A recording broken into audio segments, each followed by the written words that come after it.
بسم اللہ الرحمن الرحیم۔ پروگرام دا رپورٹر میں صابر شاکر اور فخر الرحمان صاحب کی طرف سے السلام علیکم۔ چودھری غلام حسین صاحب اس وقت اویلیبل نہیں ہیں، رابطے میں نہیں ہیں، کوئی میٹنگ میں گئے ہوئے ہیں، اور جیسے ہی رابطے میں آئیں گے تو ہم ان کو بھی شریک کریں گے۔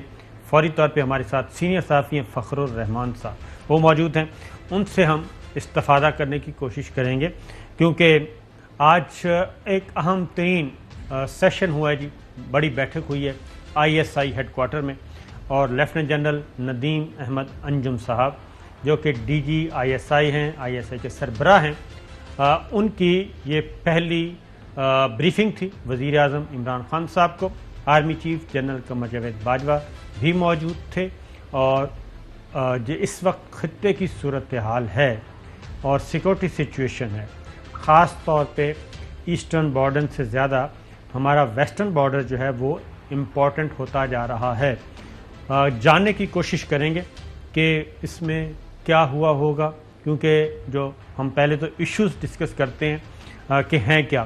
ایسٹرن بارڈر پہ ہمارے ساتھ ایک آلریڈی تھریٹ موجود ہے، اور اس کے بعد دوسرا تھریٹ جو ہے اب افغانستان کی طرف سے ہے، جس کو ہم سمجھ رہے تھے کہ طالبان کے آنے کے بعد اور غیر ملکی فوج کے انخلاء کے بعد شاید ہمیں کچھ سکون کا سانس ملے گا، لیکن جو وہاں پہ شرارتیں ہو رہی ہیں لوکل لیول پہ ہی صحیح، بہرحال ہو رہی ہیں، ان کی کوشش کریں گے۔ تو فخر صاحب، سب سے پہلے تو یہ میں پریس ریلیز پڑھ کے سنا دوں۔ وزیر اعظم آفس کی طرف سے یہ جاری کیا گیا جی، اور پریس ریلیز میں کہا گیا ہے وزیر اعظم جناب عمران خان نے اہم وفاقی وزراء کے ہمراہ ISI سیکریٹریٹ کا دورہ کیا۔ Chief of army staff general Qamar Javed Bajwa بھی اس موقع پر موجود تھے۔ DG ISI lieutenant general Nadeem Ahmed Anjum نے شرکاء کا استقبال کیا۔ اجلاس میں ملک کی سلامتی اور افغانستان کی حالیہ صورتحال کے تناظر میں خطے میں درپیش تبدیلیوں پر بریفنگ دی گئی۔ وزیر اعظم نے قومی سلامتی، استحکام اور خوشحالی کے لیے ISI کی کوششوں کو سراہا، اور پاکستان کے قومی مفادات کے تحفظ کے لیے کی جانے والی پیشہ وارانہ تیاریوں پر اظہار اطمینان کیا۔ فخر صاحب، اس بریفنگ کو آپ معمول کی بریفنگ دیکھ رہے ہیں یا موجودہ تناظر میں امپورٹنس ہے اس کی؟ بہت شکریہ صابر صاحب، پہلے تو اپنے پروگرام میں ایز اے گیسٹ مجھے لینے کا۔ دیکھیں، یہ میٹنگ ایک طرح سے کنٹینیوشن بھی ہے، جو کہ افغانستان کے کنٹیکسٹ میں ماضی میں بھی اس طرح کی بریفنگ جو تھیں وہ پرائم منسٹر کو دی جاتی رہی ہیں، لیکن آج کی جو بریفنگ ہے اس کی جو اہمیت ہے وہ اس کنٹیکسٹ میں بہت زیادہ اہمیت کی حامل ہے، کہ جو افغانستان کے ساتھ پاکستان کا جو بارڈر ہے اور جو فینس کا پاکستان نے لگائی ہے، جو باڑ لگائی جا رہی ہے، اور جس کا 95% باڑ جو ہے وہ مکمل ہو چکی ہے، اس کے اوپر وہاں پر کچھ چند واقعات پچھلے دنوں میں پیش آئے ہیں، اور اس کنٹیکسٹ میں وہاں پہ ایسا لگ رہا ہے کہ جیسے جو صورتحال ایک دفعہ کنٹرول میں کی جاتی ہے اور پھر دوسری طرف سے اس کے اندر رکاوٹ آ رہی ہے، اور جو جیسے کہ TTP کے ساتھ مذاکرات کا جو ایک عمل جو تھا وہ شروع ہوا تھا، جنگ بندی جو 1 مہینے کی گئی تھی، اس کے بعد وہ جنگ بندی انہوں نے ختم کر دی، اور پھر وہاں پر سیکیورٹی کی ایک نئی صورتحال جو تھی وہ سامنے آئی ہے۔ تو اس کنٹیکسٹ میں یہ جو آج کی بریفنگ تھی یہ بڑی اہمیت کی حامل ہے، کیونکہ جو افغانستان میں 5 مہینے پہلے رجیم چینج ہوئی ہے، اس کے بعد ہونا تو یہ چاہیے تھا کہ افغانستان کی جو حکومت ہے وہ پاکستان جس طرح سے ان کی مدد کر رہا ہے ہیومینیٹیرین اسسٹنس میں، اس میں جو ہے وہ پاکستان کے ایفرٹس کو بالکل قابل ستائش تو قرار دے رہے ہیں، لیکن یہ جو صورتحال ہے اس کو کنٹرول کرنے میں کچھ دشواریاں پیش آ رہی ہیں، اور اس ضمن میں وزیر خارجہ افغانستان کے متقی انہوں نے ایران کا دورہ کیا، اور ایران میں ان کی ملاقات ہوئی احمد مسعود سے وادی پنجشیر، اور اس کا مطلب ہے کہ وہ وہاں سے ایران چلے گئے تھے، اور وہاں پہ ان کے معاملات کچھ انٹریکشن ایران کے ذریعے ہوا ہے۔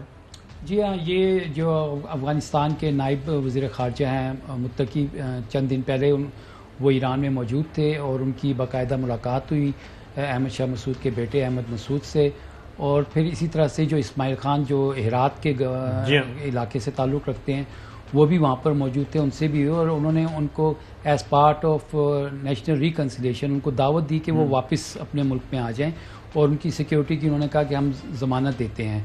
تو یہ ایفرٹ جو ہیں کہ افغانستان کے اندر امن ہو مکمل طور پر، اور تمام جو دھڑے ہیں ان کو ساتھ لے کر چلیں. بالکل. تو لیکن جیسے میں یہ کہہ رہا ہوں کہ پس پردہ جو افغانستان کے اندر استحکام کی کوششیں کی جا رہی ہیں، اس کو نقصان پہنچانے کے لیے دشمن عناصر جو ہیں وہ ابھی بھی متحرک ہیں. اور اس ضمن میں جیسے کہ آج جو بریفنگ دی گئی ہے، اس میں ریجنل سیکیورٹی سچویشن اور افغانستان، کیونکہ اس میں بریفنگ میں فوکس یہی ہے کہ افغانستان کی حالیہ صورتحال کے تناظر میں خطے میں درپیش تبدیلیوں پر بریفنگ دی گئی.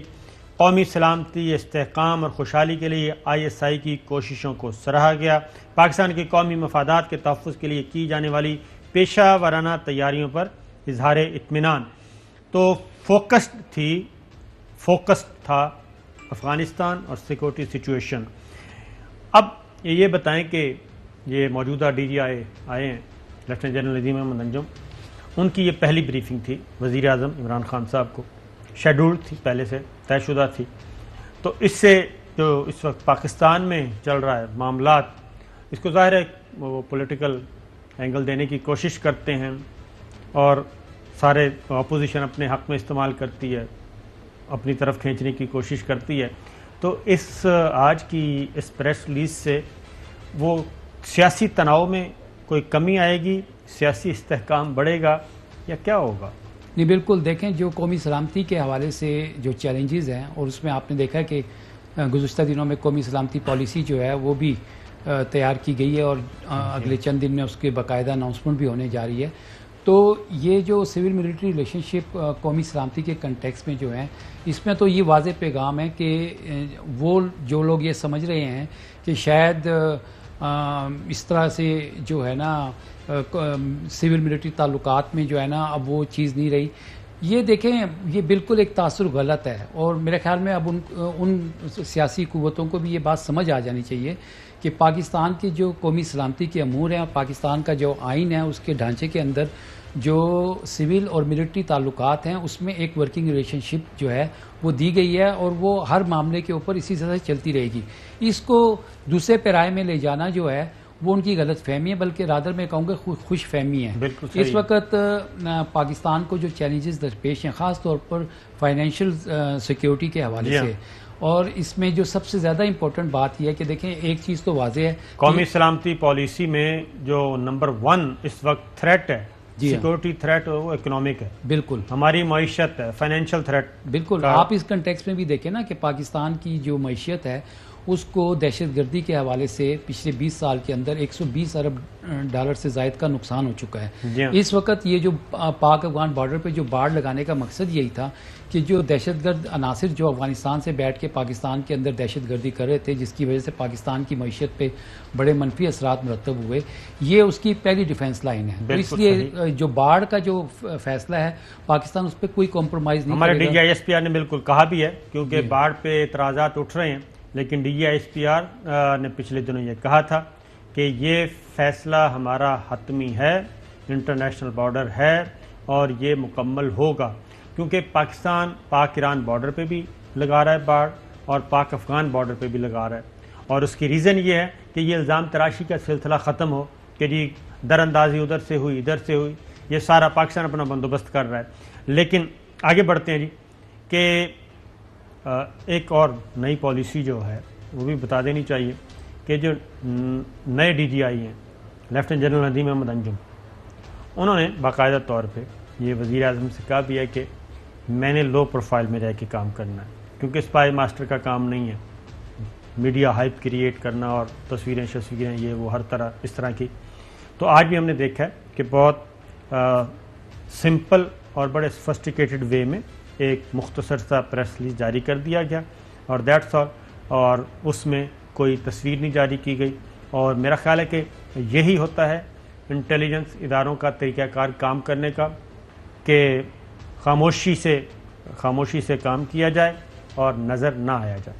بالکل. ماضی کے برعکس آپ یہ دیکھیں گے کہ جو موجودہ سربراہ ہیں، یہ ایک بالکل ہی نئے طرز کے اوپر جو ہے اپنی ذمہ داریاں نبھائیں گے، اور یہ باقاعدہ انہوں نے نہ صرف متعلقہ حلقوں میں بھی یہ بات پہنچائی ہے کہ وہ کسی بھی طرح سے اپنی پروجیکشن کے خواہش مند نہیں ہیں، اور اپنے ادارے میں بھی انہوں نے اس قسم کے احکامات جو ہیں وہ جاری کیے ہیں کہ ہمارا کام جو ہے ملک کی سلامتی کے حوالے سے اپنی پیشہ ورانہ جو ذمہ داری ہیں ان کو احسن طریقے سے نبھانا ہے، نہ کہ ہم کسی قسم کی جو ہے نا پبلسٹی میں یا اس میں انوالو بالکل. تو یہ ایک پروفیشنل سولجر کی یہ سب سے بڑی نشانی ہے، اور اس کو ان کے اپنے ادارے میں بھی بہت سراہا گیا ہے، اور اس کے آئندہ چل کر کے بہت اچھے پازیٹیو جو اثرات ہیں وہ بھی سامنے آئیں گے، کیونکہ یہ جو آپ نے دیکھا ہے نا کہ اپوزیشن کی طرف سے ایک سلیکٹڈ اور اسٹیبلشمنٹ اور یہ جو اس قسم کی جو باتیں کی جا رہی تھی، اب یہ اس کا دور ختم ہونے جا رہا ہے، کیونکہ یہ اس کے پیچھے چھپ جانا، یعنی جب وہ خود اقتدار میں آئے تو بہت اچھا ہے، رات کے اندھیرے میں ملاقاتیں کریں تو بہت اچھا تھا، اور یوں وہ بہت بڑے چیمپئن بنتے ہیں جمہوریت کے. تو اب یہ اس قسم کا جو ان کا وہ سٹانس تھا ان کو پسپائیہ حاصل ہوگی اس کے اوپر، اور یہ آج آپ دیکھ لیں کہ نہ تو کوئی پکچر ہے اور نہ ہی کوئی ویڈیو ہے، تو یہ اس کا پہلا اشارہ ہے کہ جس طرح انہوں نے کہا تھا کہ بھائی میں یہ چاہتا ہوں کہ میں اپنا جو میری ذمہ داریاں ہیں وہ میں نبھا رہا ہوں، وہ نبھائیں، اور بجائے اس کے کہ ہم میڈیا میں آ کے بہت زیادہ کوئی ہاتھ کریٹ ہو، تو وہ پبلسٹی بھی نہیں چاہتے. اور آئی تھنک یہ بات انہوں نے وزیر اعظم عمران خان صاحب سے بھی پہلی میٹنگ میں کر دی تھی کہ جی میری تصویر بھی آپ جاری نہ کریں اور خبر بھی کوئی ضرورت نہیں ہے. جی بالکل، آپ جب بھی بلایا کریں گے میں اپنی ذمہ داریاں ادا کروں گا اور میں لو پروفائل میں رہ کے کام بالکل ایسے ہی، بالکل آپ صحیح درست فرما رہے ہیں. انہوں نے اس چیز کو جو ہے نا through out as a soldier, جیسے کہ وہ اپنے ڈسپلن میں رہے، اسی طرح سے وہ یہ چاہتے ہیں کہ اس ذمہ داری کو بھی دیکھیں. دو جو D G I S I ہیں وہ پرائم منسٹر کو رپورٹ کرتے ہیں، لیکن میں نے آپ کو جیسے بتایا کہ ماضی کے برعکس انہوں نے اب یہ کہا ہے کہ وہ ایک as a professional army officer جو ہیں وہ یہ چاہتے ہیں کہ اس کا جو امیج ہے وہ اس کو ری بلڈ کیا جائے، اور اسی طرح سے وہ اپنے نہ صرف اپنے احکامات کے ذریعے بلکہ عملی طور پر وہ اس کو ثابت کرنا چاہ رہے ہیں. عملی جو اقدامات وہ نظر آنے چاہیے اور انہی کے ذریعے ہی کام ہونا چاہیے. آگے بڑھتے ہیں جی. کل آج کی میٹنگ کے اثرات میرا خیال ہے کافی ہوں گے اکراس دا بورڈ، اور دوسری جانب کل اطلاعات یہ ہیں کہ منی بجٹ فائنانس ترمیمی بل جو ہے وہ کل منظور ہو جائے گا، یہ بھی اطلاعات ہیں. اور ایس این اقبال صاحب کیا فرماتے ہیں ذرا سنیے. اب یہ حکومت پاکستان کی مالیاتی خود مختاری کا سودا کر رہی ہے. اسٹیٹ بینک آف پاکستان کا جو قانون اسمبلی سے بلڈوز کرنے کی کوشش کی جا رہی ہے، اس کے بعد پاکستان آئی ایم ایف کی غلام ریاست بن جائے گا. قائد اعظم نے ہمیں انگریز سے آزادی دلوائی، عمران نیازی ہمیں آئی ایم ایف کا غلام بنانے لگا ہے. یہ کہہ رہے ہیں جی کہ غلام بنا رہا ہے آئی ایم ایف کا. ہم کہیں وہ آسن اقبال صاحب کے ایک اور بھی ہے جی شارٹ، وہ ذرا تلاش کر کے رکھیے گا، جس میں وہ کہتے ہیں ہم آ کے بات کریں گے، ان کے ساتھ یہ کام نہ کریں. اب یہ آج یہ کہہ رہے تھے کل انگریز کا غلام، کل کیا کہہ رہے تھے آئی ایم ایف سے مخاطب سے؟ آئی ایم ایف نے پاکستان کے معاہدے کی نظر ثانی یا اس پر ریویو کو مؤخر کیا ہے. حکومت کی حلیف جماعتوں سے اپیل کرنا چاہتا ہوں، پاکستان کے پاس ایک نادر موقع ہے. اگر ایم کیو ایم، کاف لیگ اور جی ڈی اے یہ فوری طور پہ حکومت سے علیحدگی اختیار کر کے اس حکومت کو عدم اعتماد کے ذریعے فارغ کریں، اور حکومت کی تبدیلی کے بعد پاکستان آئی ایم ایف سے اس معاہدے پہ نظر ثانی کی درخواست کر سکتا ہے. وہ کہتے ہیں جی کہ ان کو فارغ کریں اور ہم آئیں گے. پاکستان سے مراد ان کا ہے کہ ہم آئیں گے، نئی حکومت، اور آئی ایم ایف سے ہم بات کریں گے، وہ یہ کہہ رہے ہیں. اب ذرا خواجہ آصف صاحب کو سن لیں. اسٹیٹ بینک آپ بیچیں، اس کے نام کے ساتھ اسٹیٹ ہٹا دیں، یہ ریاست کا بینک نہیں رہا، یہ آئی ایم ایف کی برانچ بن گئی ہے. آپ کے وزیر اعظم سے اسٹیٹ بینک کا گورنر جو ہے وہ زیادہ پاورفل بن گیا ہے. یہ ہے جی. اس کے بعد بلاول بھٹو کیا کہہ رہے ہیں؟ اگر ہم اپنا ہی اسٹیٹ بینک کو عالمی اداروں کو جواب دہ بنائیں گے اور عالمی اداروں میں انفلوئنس بھارت کا ہوگا، یو ایس کا ہوگا، مختلف ممالک کے ہوں گے، تو ہم اپنا سی پیک کو نقصان میں پہنچائیں گے، اپنا ڈیفنس بجٹ کو سوالات کے لیے یہاں نہیں مگر باہر کے لیے سوال تو اٹھائیں گے، اور جو ہمارا نیوکلیئر پروگرام ہے اس کے لیے بھی مسئلے پیدا کر رہے ہیں۔ اس بل میں یہ فیصلہ کیا گیا ہے کہ ہمارا پورا جو ڈیفنس ایکسپینڈیچر ہے اس کا ایک اکاؤنٹ ہوگا، اسی اسٹیٹ بینک میں ہوگا۔ اس فیصلے سے ڈیفنس سپینڈنگ ہے، ہمارا نیوکلیئر پروگرام کا جو سپینڈنگ ہے اس کو ایکسپوز کر رہے ہیں دنیا کے سامنے۔ باقی دنیا میں ایک اکاؤنٹ نہیں ہے ان کے ڈیفنس سپینڈنگ کے لیے، تو ہمارے ہاں کیوں ایک اکاؤنٹ ہو؟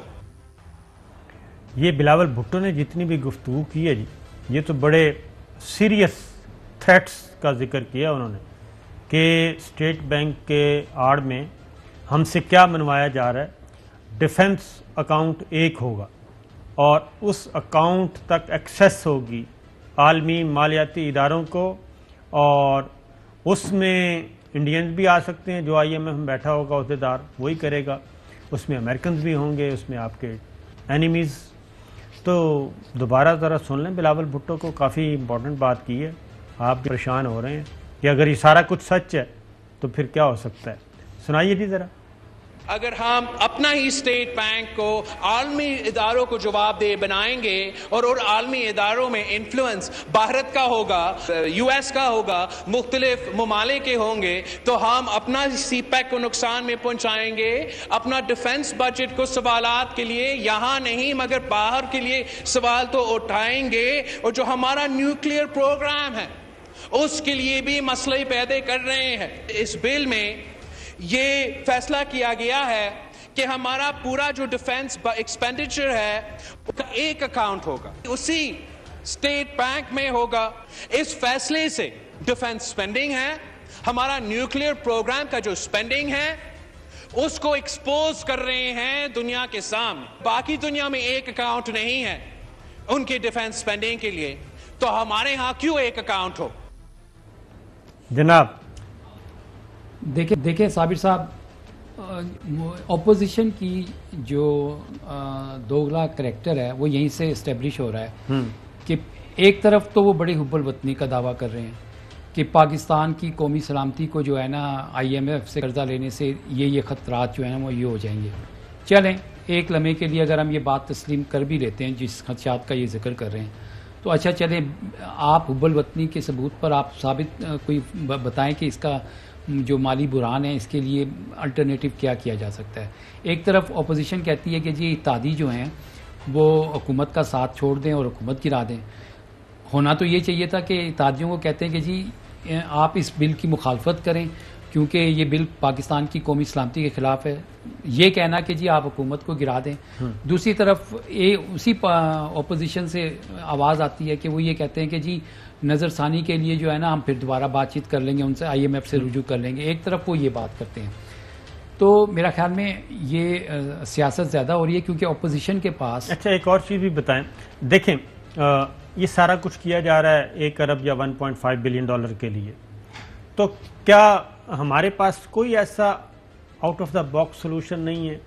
یعنی موجودہ گورنمنٹ جو ہے، وزیر اعظم عمران خان اور ان کی جو لیڈرشپ ہے، وہ تو آئے تھے کہ ہم یہ کشکول وشکول توڑیں گے، آئی ایم ایف سے چھٹکارا حاصل کریں گے، عالمی مالیاتی اداروں سے نجات دلا دیں گے، لیکن وہ بدستور آئی ایم ایف کے آگے جو ہیں، آئی ایم ایف کے سامنے بے بس نظر آتے ہیں، اور 1.5 بلین ڈالر کے لیے اتنی کڑی شرائط تسلیم کی جا رہی ہیں، یہاں تک کہ اس وقت جو لیجسلیشن ہو رہی ہے یہ بھی آئی ایم ایف کی ڈیمانڈ پہ کی جا رہی ہے، اس کی ڈکٹیشن پہ یہ ہو رہی ہے۔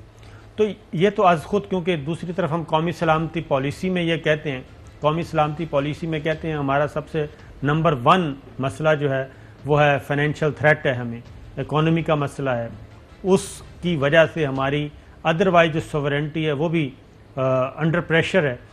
تو آؤٹ آف دا باکس سوچنا چاہیے نا، کیونکہ میں سن رہا تھا جو شوکت عزیز صاحب کے زمانے کے ایکسپرٹس ہیں، سلمان شاہ صاحب اور دیگر، وہ کہتے ہیں اگر ہم امپورٹ بل لگژری آئٹمز جو ہیں وہ صرف چیک کر لیں, ان پہ کٹ لگا دیں, بین کر دیں, تو ہمارا تو امپورٹ بل وہیں سے ہی کافی کم ہو جائے گا.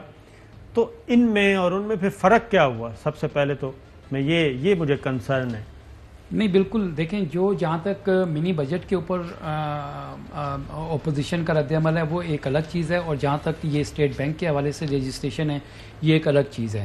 اب جو اپوزیشن کی طرف سے رد عمل سامنے آ رہا ہے تو اس ایوان میں اس پر بحث کرانے کا مقصد ہی یہی ہوتا ہے کہ جب آپ اس کے پروز اور کونس کے حوالے سے دیکھتے ہیں اور قومی سلامتی کے کنٹیکس میں دیکھتے ہیں تو یہ چیزیں جو ہیں آپ مسترد بھی کر سکتے ہیں.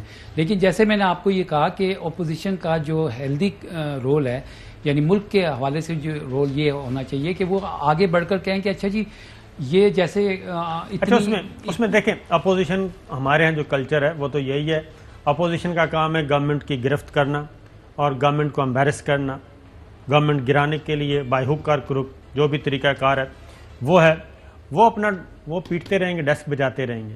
ہمیں ان سے کنسرن نہیں ہے, ہم تو گورنمنٹ پوائنٹ آف ویو سے کہ گورنمنٹ کے پاس ایسا کیا سلوشن ہے, کیونکہ یہ آج سارا دن تقریریں ہوتی رہی ہیں پارلیمان میں. تو مولانا فضل الرحمان صاحب کو بھی سن لیں.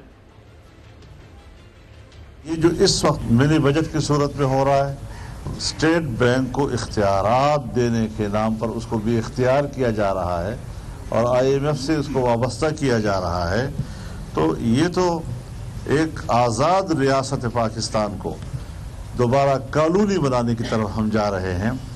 ہم عمران خان اور اس کے رجیم کو یہ حق نہیں دیتے کہ وہ پاکستان کی ایک آزاد ریاست کو دوبارہ کالونی بنائے اور غیر ملکی اداروں کے رحم و کرم پر ہمیں چھوڑیں.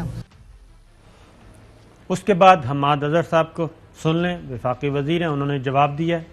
جی انہوں نے یہ ایک خاکہ کھینچا کہ شاید ہم دودھ کی نہروں سے بہتا ہوا پاکستان چھوڑ کے گئے. میں ذرا انہیں یاد دلانا چاہتا ہوں یہ دیوالیہ ہونے کے قریب معیشت, اس معیشت میں انہوں نے اتنی سخت بھی نہیں چھوڑی تھی کہ جو ہمارے واجب الادا قرضے ہیں ہم وہ واپس کر سکیں. جب ہم آئے ہمیں دوست ممالک سے مدد لینی پڑی, اور اگر آپ ان کی باتیں سنیں تو آپ یقین مانیں کہ کبھی ہنسی آتی ہے کبھی رونا آتا ہے کہ کس طرح لوگوں کی آنکھوں میں دھول جھونکا جا رہا ہے, کس طرح کی مینجمنٹ کی گئی ماضی میں, اور آج کس طرح. اور یہی وہ باتیں ہیں جو سننے کے لیے آج وہ تیار یہاں پہ نہیں ہے.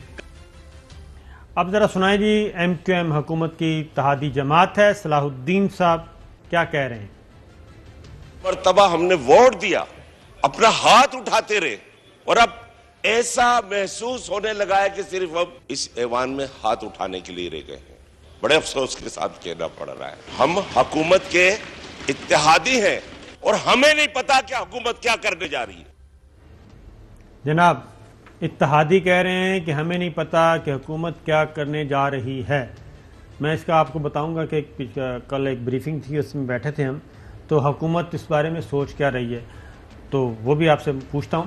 لیکن یہ اتحادی جماعتوں کو بھی کیوں نہیں لیتے؟ ہماری پارلیمانی روایات تو ایسی نہیں ہیں. نہیں بالکل, ان کی جو رائے ہے اس کو اہمیت دینی چاہیے, اور جو ان کے حکومت کے کوalition پارٹنر ہیں جب تک حکومت ان کی رائے کو وزن نہیں دے گی اور اس کو شامل نہیں کرے گی تو میرا خیال میں یہ حکومت کے لیے نقصان دہ ہوگا, کیونکہ جن خدشات کا ذکر کیا جا رہا ہے یہ بڑے سیریس ہیں, اور ان کو سامنے رکھتے ہوئے مجھے نہیں لگتا کہ یہ بل جو ہے, یہ اسٹیٹ بینک کے حوالے سے جو بل ہے یہ اس طرح سے پاس ہو سکے گا. یہ حکومت کے لیے آلریڈی جو ان کی مہنگائی کے حوالے سے جو ان کا گراف ہے اس کے اوپر تو ان کو خود اندازہ کیا ہے, لیکن جہاں تک یہ کنڈیشنز کی جو بات آ رہی ہے میں نہیں سمجھتا کہ اس کے ساتھ جو ہے نا یہ اسٹیٹ بینک والا بل جو ہے وہ اس طرح پاس ہو سکے گا, پرٹیکولرلی جب اتحادی بھی ان کے جو ہیں اس کے اوپر ریزرویشنز کا اظہار کر رہے ہیں. یہ بھی ایک سوچا جا رہا ہے کہ جناب ٹھیک ہے, پھر ایک دفعہ پریشر ہے اور وہ ڈکٹیشن دے رہے ہیں اور ڈٹے ہوئے ہیں IMF والے کہ نہیں جناب پہلے لیجسلیشن کروائیں, پہلے بل پاس کروائیں. پہلے تو ان کی ڈیمانڈ تھی امینڈمنٹ کی, امینڈمنٹ تو پاسبل ہی نہیں تھا. پھر آ گیا ایکٹ آف پارلیمنٹ کہ سمپل میجورٹی سے ہو جائے. تو یہ قسط لینے کے بعد اگر ایک اور بل آ گیا اور اس کو انڈو کر دیا تو پھر کیا ہوگا؟ دیکھیں لیجسلیشن کا جو آپشن تو ہے نا, لیجسلیشن کا جو کہ ٹھیک ہے اس وقت ہم پھنسے ہوئے ہیں اور امریکہ بھی پریشر ڈال رہا ہے, اور یہ بھی ہمارے وزراء بتا چکے ہیں کہ IMF کو IMF کے پیچھے کون ہے. وہ کہتے ہیں امریکہ سے ہمارے تعلقات تھوڑے سے کشیدہ ہیں, سی پیک آ گیا ہے, چائنا کے ساتھ ہم بہت زیادہ قریب ہیں, امریکہ نے ہماری دفاعی فوجی امداد بند کی ہوئی ہے, 2018 سے سیز کی ہوئی ہے, رافیل آ رہے ہیں انڈیا کے پاس فرانس سے, چائنا ہمیں J-10C دے رہا ہے اور اسی نمبر کے دے رہا ہے, جتنے نمبر وہ لے رہے ہیں اتنے نمبر ہمیں ادھر سے مل رہے ہیں. تو چائنا اور پاکستان ایک ہو چکے ہیں, تو وہ IMF کے ذریعے ٹائٹ کر رہے ہیں. وزیر اعظم عمران خان نے چائنا کا وزٹ کرنا ہے اور اس وقت تمام متعلقہ وزارتوں سے ان پٹ لیا جا رہا ہے. تو اس تناظر میں بھی تو وہ کہتے ہیں ٹھیک ہے ایک دفعہ کر لیں دیں, منظور کرتے ہیں, اور جب قسط آ جائے گی واپس. نہیں, میرے خیال میں یہ جو ہے نا, میری پرسنل رائے یہ ہے کہ یہ حکومت کا ایک بہت بڑا رسک ہوگا, کیونکہ اس کی ریپرکشنز جو ہیں وہ صرف یہ نہیں ہے کہ پھر IMF کی حد تک رہیں گی. ایک دفعہ آپ اگر اس طرح کے ٹریپ میں آ جائیں تو پھر اس کے بعد جو امریکنز, جو اس سے پہلے آپ کو یاد ہوگا پریسلر امینڈمنٹ اور اس طرح کی امینڈمنٹ جو تھی پاکستان کے نیوکلیر پروگرام کو روکنے کے لیے وہ کرتے رہے, تو پھر اس کی ریپرکشن اور بھی ہو سکتی ہیں. اور میرا خیال میں پرائم منسٹر کا ایک بڑا اہم دورہ جو ہے وہ اگلے مہینے چائنا کا ہے. جی ہاں, چائنا کا ہے, اور وہاں پر ان کی ملاقات جو ہے ولادیمیر پوٹن جو روس کے صدر ہیں ان کے ساتھ, اور شی جن پنگ, یہ تینوں سربراہی ملاقات ہوگی. تو اس کے بھی رزلٹ جو ہیں وہ بڑے اچھے پاکستان کے لیے ثابت ہو سکتے ہیں. تو جس طرح سے IMF کے ساتھ یہ معاملہ ابھی التوا کا شکار ہوا ہے, تو اس کا وے آؤٹ نکالا جا سکتا ہے. یہ اتنی چھوٹی سی رقم کے لیے یہ نہیں ہو سکتا کہ آپ قومی سلامتی کے حوالے سے جو ہے نا اتنا بڑا رسک لے لیں. ایک اور سنیے گا کہ اب یہ جو MQM کے صلاح الدین نے بات کی ہے نا کہ جی ہمیں اتحادی ہوتے ہوئے بھی ہمیں نہیں پتا, وہ شاٹ دوبارہ سن لیں. ہر مرتبہ ہم نے ووٹ دیا, اپنا ہاتھ اٹھاتے رہے, اور اب ایسا محسوس ہونے لگا ہے کہ صرف اب اس ایوان میں ہاتھ اٹھانے کے لیے رہ گئے ہیں. بڑے افسوس کے ساتھ کہنا پڑ رہا ہے, ہم حکومت کے اتحادی ہیں اور ہمیں نہیں پتا کہ حکومت کیا کرنے جا رہی ہے. وہ کہتے ہیں ہاتھ اٹھانے کے لیے کیا رہ گئے ہیں, لیکن عرف عام میں جو ہاتھ اٹھانا کہتا ہے وہ کہتے ہیں دعائے مغفرت کر رہے ہیں, فاتحہ پڑھنے کے لیے ہوتا ہے. لیکن اس سے فائدہ اٹھایا مولانا فضل الرحمان صاحب نے. انہوں نے فوراً اطلاع مل گئی ہوگی کہ MQM ذرا تھوڑا سا ہے تو ہاتھ اٹھانے کے لیے تیار ہے, تو مولانا نے فوراً اپنا حصہ ڈالا. سنائیے جی. ہم سیاسی جماعتوں سے بھی کہنا چاہتے ہیں, حکومت کے ساتھ جو اتحادی جماعتیں ہیں انہوں نے کس امید کے ساتھ اس حکومت کے ساتھ اتحاد کیا تھا حکومت بنانے میں, لیکن انہیں اعتراف کر لینا چاہیے وہ اتحاد قوم کے فائدے میں ثابت نہیں ہوا. ہم ان کو بھی اپیل کرتے ہیں کہ وہ اب ملک کی فات کے لیے سوچیں, غریب آدمی کے لیے سوچیں, ملک کو بچانے کے لیے سوچیں. تو صلاح الدین صاحب کو جب پتہ چلا کہ وہ گیم خراب کر رہے ہیں تو انہوں نے اپوزیشن کو بھی جھنڈی کرا دی. دوبارہ سنائیں جی یہ شارٹس صلاح الدین صاحب کا. ایک بات جو میں جاننا چاہتا ہوں, جو میں نے ٹی وی پہ بھی بار بار بہت سارے موبائل سے آ رہے ہوتے ہیں وہ سنتا ہوں, یا تقریریں بھی سنی, کہ ہر ایک سے اینکرز نے یہ پوچھا کہ موجودہ حکومت اگر یہ نہ کرے تو کیا کرے, ذرا بتاؤ, کوئی اس کا متبادل پیش کرو. کوئی بھی جواب نہیں دے سکا. یہی کہنے لگے کہ اگر ہم ہوتے تو شاید ہمیں بھی جانا پڑتا, لیکن شرائط کچھ نرم کرا دیتے. بھائی کیسے شرائط, کوئی قرض دینے والا کیوں شرائط قرض کم کر دے گا؟ صلاح الدین صاحب یعنی کہ MQM دونوں طرف. میں نے تو آپ سے کہا نا کہ وہ اپوزیشن کے پاس حل تو کوئی بھی نہیں ہے. وہ تو کسی نہ کسی طرح چاہ رہے ہیں حکومت گرے اور یہ جو کرپشن کے جو کیسز ہیں ان سے جان چھوٹ جائے گی. باقی پاکستان کی اگر ان کو اتنی پرواہ ہوتی تو جس طرح سے حکومت کہتی ہے کہ جب یہ گئے تھے تو ملک کو دیوالیہ پن کے نہج پر چھوڑ کر گئے تھے, تو یہ اس طرح نہ کرتے. اور جس طرح سے پاکستان کی مالی کنڈیشن تھی وہ کس طرح سے بربادی پر چھوڑ کے گئے تھے اکانومی کو, تو ان کے ذاتی مفادات جو ہیں وہ اپنی جگہ پر ہیں. ان کی خواہش ہے اگر وہ محب الوطنی ثابت کرنا چاہتے ہیں تو وہ ایک دبنگ طریقے سے اعلان کریں کہ ہم پاکستان کے ساتھ کھڑے ہیں, ہم پاکستان کی مسلح افواج کے ساتھ کھڑے ہیں, اور ہم یہ پاکستان کی سلامتی کے اوپر جو اس طرح کا معاہدہ ہم قطعی طور پہ نہیں ہونے دیں گے, اور اس کا یہ حل نکالتے ہیں. لیکن وہ اس طرف نہیں جا رہے ہیں. وہ صرف یہی چاہ رہے ہیں کہ جی اس معاملے سے جو ہے نا حکومت کسی نہ کسی طرح سے اتحادیوں کو اپنی طرف ہم کھینچ لیں اور وہ گر جائے. جیسے میں نے آپ کو یہ بتایا کہ منی بجٹ کا ایشو الگ ہے، اسٹیٹ بینک کا ایشو الگ ہے، اور جو اسٹیٹ بینک کے حوالے سے IMF کی کنڈیشنز ہیں اس کے حوالے سے نیگوسیشنز جو ہیں اس کا راستہ کھلا ہے۔ حکومت اتنی بھی پاگل نہیں ہے کہ جس طرح سے نیوکلیر پروگرام کی اور اس کی بات کر رہی ہیں اس کے اوپر وہ سرنڈر کر جائے، تو یہ آگے چل کر کے اس کا ایک وے آؤٹ جو ہے وہ آپ کو نظر آئے گا۔ اور ابھی اس کے اوپر آپ کو پتہ ہے وہ اسٹیٹ بینک کے حوالے سے بل جو ہے نا اس کے اوپر فرسٹ ریڈنگ ہوگی، پھر سینٹ سے بھی وہ ایک بریک پہ جانا ہے۔ چودھری غلام حسین صاحب ہمارے کو اینکرز ہیں، وہ کسی پوش ایریا میں روپوش ہو گئے تو ان کی تلاش جاری ہے، ایک بریک لیتے ہیں۔ ویلکم بیک ناظرین، آج کل تحریک عدم اعتماد کے بڑے چرچے ہیں، لیکن اگر اپوزیشن کو غور سے سنیں تو ان کے اندر کے جو اختلافات ہیں وہ بڑے کھل کر سامنے آ رہے ہیں۔ وہ مولانا فضل الرحمان صاحب ہوں، مسلم لیگ نواز ہو، پیپلز پارٹی ہو، لگتا ایسے ہے کہ اپوزیشن کے دلوں میں بھی کچھ تیل نہیں ہے اتنا کہ وہ صرف اس پہ کر رہے ہیں، اور اتفاق نہیں ہو پا رہا، اور وزارت عظمیٰ کے لیے لڑائی جاری ہے۔ پہلے تو اتفاق ہی نہیں ہو رہا، اتفاق ہونے کے بعد وزارت عظمیٰ میں لڑائی جاری ہے، اور پیپلز پارٹی اور مسلم لیگ نواز کے درمیان وزیر اعظم کے امیدوار پہ اتفاق نہیں ہوتا، تو ایک اور صاحب وزیر اعظم بننے کے لیے شیروانی بھی سلوا چکے ہیں، اور وہ کہتے ہیں کہ پنڈ بجیا نہیں، اچک کے پہلے آ گئے۔ تو خواجہ آصف صاحب کو پہلے سنائیں جی ذرا۔ جب حکمرانوں کے آگے جو ہے وہ تلیاں مارنے والے اور مانگے مارنے والے جڑے گئے نا بندے کٹھے ہو جانا، خوشامدیوں کا ٹولہ کٹھا ہو جائے، ان الیکٹڈ لوگ آ جائیں، تو پھر جو ہے جناب چیئرمین، تو پھر ان حکمرانوں کا جو ہے آخری وقت آنے والا ہوتا ہے ان کے اقتدار کا، ان کے اقتدار کے اوپر سورج غروب ہونے والا ہوتا ہے۔ آپ کا اقتدار جو ہے منہ کے بر گرے گا، اور لمبی دیر نہیں ہے، خطرے کی گھنٹیاں بڑھ جائیں۔ اب ذرا سنیے جی، شہباز شریف صاحب اور مولانا فضل الرحمان صاحب کی آج ملاقات ہوئی، تو عدم اعتماد پہ جب سوال کیا گیا تو شہباز شریف صاحب کا کیا جواب تھا؟ تحریک اعتماد کے حوالے سے بات ہوئی ہے، آپ کیا کہیں گے؟ جی بالکل، حضرت سے اس کے اوپر بات ہوئی ہے، اور یہی طے پایا ہے کہ PDM کا جو اگلا سربراہ اجلاس ہوگا اس میں یہ بطور ایجنڈا آئٹم ہوگی بات، اور اس کے اوپر بھرپور مشاورت کے بعد فیصلہ دیا جائے گا انشاءاللہ۔ مولانا صاحب یہ ہے، اب ذرا سنیے جی زبیر صاحب کیا کہہ رہے ہیں۔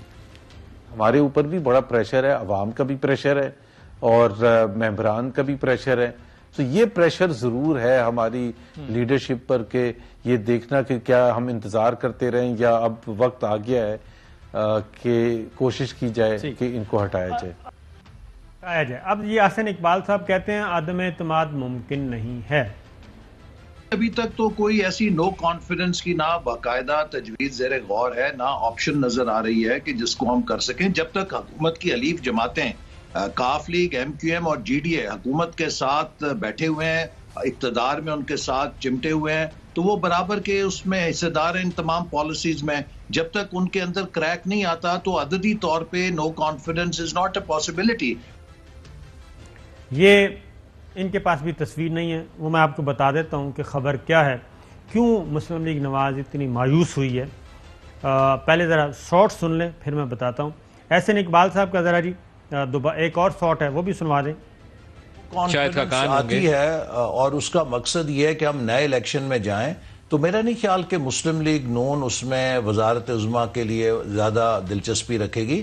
ہمیں کوئی ایک ایسا کنسنسس بندہ چاہیے ہوگا جو 2-3 مہینے کے اندر نئے الیکشن کرائے اور انٹرم سا ایک نظام چلائے۔ تو کوئی بھی کسی میجر پارٹی کے بجائے کوئی ایک تھرڈ پرسن جو کہ غیر متنازع ہو، سب کے لیے قابل قبول۔ اب جی مسئلہ کیا چل رہا ہے؟ مسئلہ یہ چل رہا ہے کہ وزارت عظمیٰ پاکستان پیپلز پارٹی کہتی ہے کہ ہمیں ملے گی تو ہم پھر اپنا وزن جو ہے پارلیمانی قوت آپ کو دینے کے لیے تیار ہیں۔ مسلم لیگ نواز نے کہا کہ وزارت عظمیٰ ہمیں ملنی چاہیے۔ زرداری صاحب نے کہا کہ اگر وزارت عظمیٰ آپ نے ہمیں نہیں دینی تو اس پہ بات ہی نہیں ہو سکتی، آج کے بعد تحریک عدم اعتماد پہ کوئی بات نہیں ہوگی، نو ان ہاؤس چینج، اگر آپ نے ہمیں دینی ہے تو ٹھیک ہے۔ اب ایک اور درمیانی راستہ نکالا گیا اور وہ یہ ہے کہ ٹھیک ہے پھر کسی تیسرے آدمی کو بنا دیتے ہیں۔ تو مولانا فضل الرحمان صاحب نے کہا کہ جناب اس کے بعد پھر میرے بیٹے سے بہتر کون امیدوار ہو سکتا ہے. ٹھیک ہے جی, کون ہو سکتا ہے ہمارے مولانا اسد سے بہتر امیدوار, تو یہ چل رہی ہے. تو ابھی تک وہ دانے پورے نہیں ہوئے. بریک لیتے ہیں جناب, بریک کے بعد اور خبریں. ویلکم بیک ناظرین. چودھری غلام حسین صاحب جی پوش ایریا میں روپوش ہوئے تھے, اب ہمارے ساتھ ہیں. تو پوچھتے ہیں ان سے کس ٹریفک میں پھنس گئے تھے چودھری صاحب؟ یہ پنڈی اور اسلام آباد کے درمیان. تو ٹریفک زیادہ تھی؟ ابھی بھی بہت برا حال ہے. اچھا ٹھیک ہے, چلیں میں نے کہا ذرا کل انشاءاللہ میری آپ سے بھی اور ناظرین سے بھی معذرت. چلیں ٹھیک ہے چودھری صاحب, تو باقی انشاءاللہ ہم کل کریں گے. تو جناب اب یہ جو ہم بریک سے پہلے بتا رہے تھے, تو بریک سے پہلے جو کہ شارٹ سنیں, اس کا تو مطلب ہے کہ پھر مولانا اسد صاحب پہ کیوں کوئی مانے گا؟ دیکھیں نا, مولانا صاحب تو کہ انہوں نے دیکھا کہ اچھا صورتحال یہ ہے, تو انہوں نے کہا کہ فوری طور پر اپنے لیے راستہ جو ہے نا ہموار کیا جائے. لیکن آپ دیکھیں نا کہ یہ ہماری اپوزیشن پارٹیز کا جو اوور آل رویہ جو سامنے آیا ہے نا, پولیٹیکل اپروچ جو سامنے آئی, وہ یہ آئی ہے کہ جیسے افغانستان پہ بیرونی قوتیں آ جاتی تھی تو پہلے وہ ان کو نکالنے کے لیے اکٹھے ہو کر لڑتے تھے, پھر اس کے بعد آپس میں لڑتے تھے. پروگرام کا وقت ہو گیا ہے ختم. ناظرین کل انشاءاللہ پھر حاضر ہوں گے, اجازت دیجیے, اللہ حافظ. اہم ترین خبریں اب ایک کلک کی دوری پر. آپ کے پسندیدہ ٹاک شوز ہوں یا اہم ملکی یا غیر ملکی شخصیات کی نیوز کانفرنسز, ہر لمحہ باخبر رہنے کے لیے سبسکرائب کریں ہمارا یوٹیوب چینل. موسم کی صورتحال ہو یا کھیل کے میدان سے خبریں, اپنے موبائل فون سے ملکی اور بین الاقوامی اہم خبروں تک رسائی کے لیے ڈاؤن لوڈ کیجیے موبائل ایپ. باوثوق ذرائع سے مصدقہ خبروں, تجزیوں اور تبصروں سے مستفید ہونے کے لیے وزٹ کیجیے پاکستان کی سب سے بڑی نیوز ویب سائٹ www.arYnews.tv. ان سب کے علاوہ پاکستان کا سب سے بڑا فیس بک پیج ہو, سب سے بڑا نیوز انسٹاگرام اکاؤنٹ یا پھر ٹویٹر, ARY نیوز پہنچا رہا ہے خبریں سب سے پہلے آپ تک, تاکہ آپ رہیں ہر لمحہ باخبر.